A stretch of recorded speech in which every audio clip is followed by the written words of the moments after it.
मैं एम नफीस रशीद, आप देख रहे हैं भारत न्यूज़ 247। बने रहें आखिर तक और जरा जान लें किस तरह से देश के अंदर नफरत का माहौल बनाकर गर्म रख दिया गया और बराबर बनाए रखे जा रहा है। हल्द्वानी उत्तराखंड रेलवे कॉलोनी का मैं मामला लगातार दिखा रहा हूं कि किस तरह से हजारों परिवार बेघर होने के कगार पे हैं और हल्द्वानी रेलवे कॉलोनी से जुड़े लोग हर जगह अपना माथा टेक रहे हैं, चाहे वे किसी नेता का घर हो या दफ्तर और चाहे आला अधिकारी का ऑफिस। हर तरह से ये कोशिश कर रहे हैं कि किसी भी चौखट तक हमको जाना पड़े पर हमारी कॉलोनी बच जाए, क्योंकि सवाल हजारों लोगों की ज़िंदगी का है, छोटे छोटे मासूम बच्चे और साथ ही साथ हर तरह की सुख सुविधाओं का है। क्योंकि बताया ये जा रहा है, जो जानकारी हमको मिली है कि 100 साल से भी ज़्यादा जिस कॉलोनी को हो गए वो रातों रात अवैध कैसे हो गई। 39 एकड़ का मामला रेलवे कॉलोनी का बताया जाता है कि 39 एकड़ ज़मीन रेलवे कॉलोनी की है या कुछ समथिंग आगे पीछे हो सकती है। बहरहाल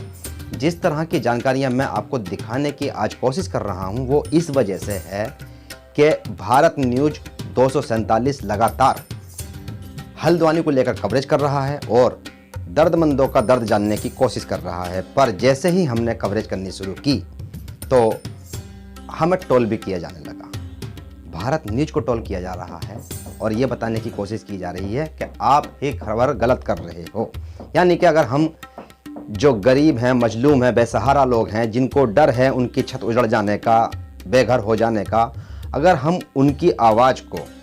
शासन प्रशासन व आला अधिकारियों तक पहुंचाने की कोशिश कर रहे हैं और उन लोगों तक पहुंचाने की कोशिश कर रहे हैं जो जिम्मेदार हैं भ्रष्टाचार करके उन लोगों को ठगने में और अब आंख मूंद करके बैठे हैं, तो हमको ही टोल करते हुए बताने की कोशिश की जा रही है कि तुम हिंदू मुस्लिम कर रहे हो। जबकि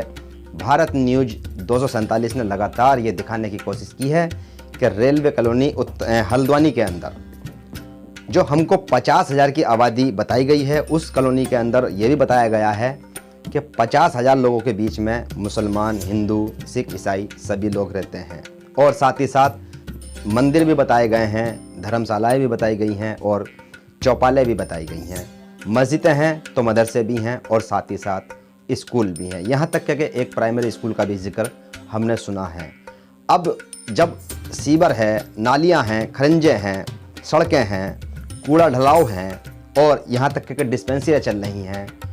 तो जब आला अधिकारी कहाँ चले गए थे या वो लोग जो आज हमको टोल करके ये बताने की कोशिश कर रहे हैं कि तुम लगातार हल्द्वानी को दिखाकर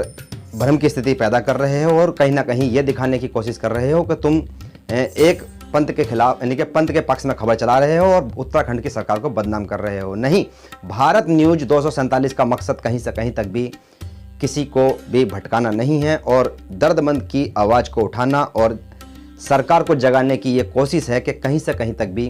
50,000 लोगों के साथ में नाइंसाफ़ी नहीं होनी चाहिए। और बहुत से लोगों से हमने जब बात की तो हमें ये भी जानकारी मिली कि मुकदमे कई वर्षों से चल रहे हैं, अपील भी कई बार कोर्ट में की गई है। नेताओं ने अपनी अपनी राजनीतिक स्तर पर या अपने अपने राजनीतिक फ़ायदे के लिए कई बार कॉलोनी निवासियों का साथ भी दिया है और ये भी जानने की हमने कोशिश की है कि ऐसा क्या षड्यंत्र लग रहा है राजनीतिक स्तर पर कि भाई अब बीजेपी बनाम कांग्रेस और कांग्रेस बनाम बीजेपी हो रही है। तो ये भी बात साफ निकल के आई है कि वहाँ हल्द्वानी की जो रेलवे कॉलोनी की जो सीट है वो लगातार कांग्रेस जीतती चली आई है, वहाँ से कभी बीजेपी जीती नहीं है। पर जैसे ही सत्ता उत्तराखंड के अंदर बीजेपी की आई है तो ये भी इल्ज़ाम बन गया है कि ये लोग सब के सब पाकिस्तानी हैं। यहाँ तक कि मैं दिखा रहा हूँ आपको, इनको पाकिस्तानी कहा जा रहा है, इनको मुल्ला कहा जा रहा है, इनको जितने भी हल्द्वानी निवासी हैं, अब चाहे वो हिंदू हैं, मुस्लिम हैं या कोई भी धर्म से हैं या कोई भी जाति से हैं, कोई भी समाज से हैं, उनको ये बताने की कोशिश भारत न्यूज़ पर कमेंट्स कर करके बताने की ये कोशिश की जा रही है हमको भी कि ये लोग सब पाकिस्तान से आए हैं, ये उत्तराखंड छोड़ क्यों नहीं देते हैं, अवैध कॉलोनी बसा के बैठे हैं। और कहा जा रहा है कि इसको कांग्रेस ने ही बसवाया है, मिनी पाकिस्तान बना दिया है। ये सब मैं स्क्रीनशॉट दिखा रहा हूँ आपको, मेरे ब्राउज़र में बिल्कुल चल रहे हैं। और हमारी फेसबुक, भारत न्यूज़ की जो फेसबुक है उस पर भी कमेंट्स किए जा रहे हैं। यहाँ तक के ट्विटर पर भी मैंने बहुत ज़्यादा अपने आप को ट्रोल होते हुए देखा है और अपनी खबरों को ट्रोल करते हुए लोगों को मैंने देखा है। अब मैं एक बात और कहूँगा, ये लोग कौन हैं जो ट्रोल कर रहे हैं मालूम है? ये एक मानसिक बीमार लोग हैं। इन लोगों को भी मेरा ये संदेश है कि तुम्हारी जो मानसिकता है ना, वो सिर्फ धर्म तक सीमित है। धर्म से हटकर तुम लोग कुछ भी नहीं हो, ना तुम इंसान बचे हो, ना तुम यानी कि इस भारत में रहने लायक बचे हो। मैं कह रहा हूँ इस बात को कि तुम लोग भारत में रहने लायक नहीं बचे हो, क्योंकि भारत तो संविधान से चलेगा, किसी धार्मिक पुस्तक से चलेगा नहीं। और जिन लोगों के दिमाग में ये वहम पल गया है कि ये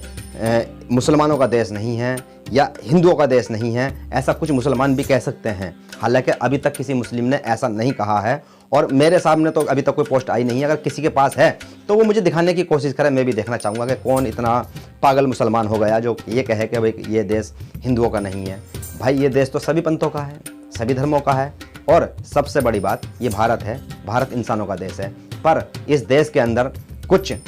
मनवादी किस्म के लोग ऐसे पैदा हो गए हैं जो नफरत और धार्मिक की दुकान को ही चलाना चाहते हैं, चाहे वो उत्तराखंड हो, दिल्ली हो, बिहार हो, कोई सा भी राज्य क्यों ना उठा लो आप, आपको इस तरह के ट्रोल करने वाले लोग हर जगह मिल जाएंगे। और ये सुन लें खास करके कि अगर सुप्रीम कोर्ट के अंदर जिस तरह से अपील की गई है और अगर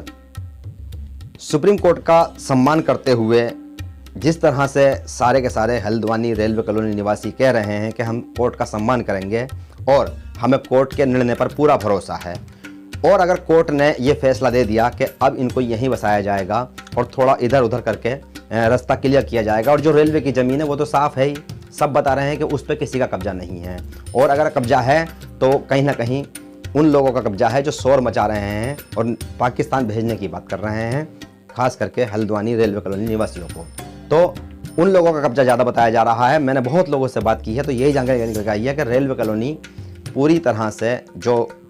आज जिसको लेकर बवाल मच रहा है वो रेलवे लाइन से बहुत दूरी पर है और कहीं से कहीं तक भी उस ज़मीन पर कब्जा नहीं है। अगर है भी तो वो लोग छोड़ने के लिए तैयार हो सकते हैं, उनसे अगर बैठ के बात की जाए कहीं और बसा दिया जाए, क्योंकि कहीं ना कहीं वो लोग जिम्मेदार ज़रूर हैं। 100 साल के अंदर कितने ऑफिसर आए होंगे, कितनी भाई नगर पालिका है वहाँ पर, MCD जिसे कहा जाता है नगर निगम, वहाँ पर सारा शासन है।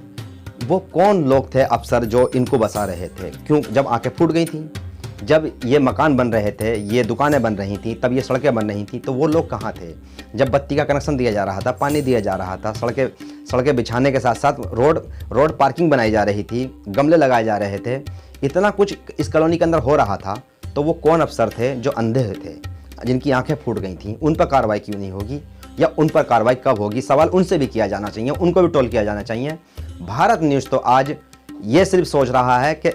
50,000 से ज़्यादा की आबादी, 5,000 के लगभग मकान, इन मकानों के साथ साथ मंदिर, मस्जिद और स्कूल, और इनमें पढ़ने वाले बच्चों का मुस्तकबिल का क्या होगा। साथ ही साथ कोई ऐसा बवाल न मच जाए देश के अंदर जिससे कि उत्पात हो जाए। हम तो ये चाहते हैं कि शांति के साथ में हम खबर दिखाएं और शांति के साथ में ही देश के जिम्मेदार लोग इस मुद्दे को हल करें, क्योंकि सवाल बहुत से लोगों की ज़िंदगी का है। ठंड का मौसम है और ये लोग कहाँ जाएंगे आज? और जिस तरह से ये लोग डर गए हैं और लगातार ये कैंडल मार्च निकाल रहे हैं, धरना दे रहे हैं, और जैसे शुरू में बता चुका हूँ कि इनके लोग लगातार घूम घूम कर कभी दिल्ली, कभी यानी कि उत्तर प्रदेश, या कहीं यूँ कहा जाए कि देहरादून, ऐसा कोई सा नेता का दरवाज़ा नहीं बचा है जहाँ इनके लोग नहीं पहुँच रहे हैं। तो क्यों ऐसा हो रहा है मालूम है? क्योंकि कहीं ना कहीं लोगों को ये उम्मीद है कि उनके मकान बच जाएंगे और साथ ही साथ उनके साथ नाइंसाफ़ी हो रही है। तो ट्रोल करने वाले ज़रा ध्यान दे लें कि तुम हिंदू हो सकते हो, इंसान नहीं। तुम मुस्लिम हो सकते हो, इंसान नहीं, अगर तुम इन लोगों के दर्द में शामिल नहीं हो तो। क्योंकि कहीं से कहीं तक भी तुम कोई अधिकार नहीं बनता कि तुम ये सर्टिफिकेट बांटते फिरो कि कौन हिंदू है, कौन मुसलमान, कौन पाकिस्तानी, कौन देशद्रोही और किसने अवैध कब्जा किया है। ये काम है शासन का, और शासन जो निर्णय करेगा वो हल्द्वानी रेलवे कॉलोनी निवासी मानने के लिए तैयार हैं। बहरहाल मैं इसी तरह अपडेट के साथ भारत न्यूज़ 247 पर बना रहूँगा और अपनी ओर से ये कोशिश करता रहूँगा कि जो भी हल्द्वानी से जुड़ी खबर है वे सभी देशवासियों तक पहुँच जाए। मैं एम नफीस रशीद, आप देख रहे थे भारत न्यूज़ 247।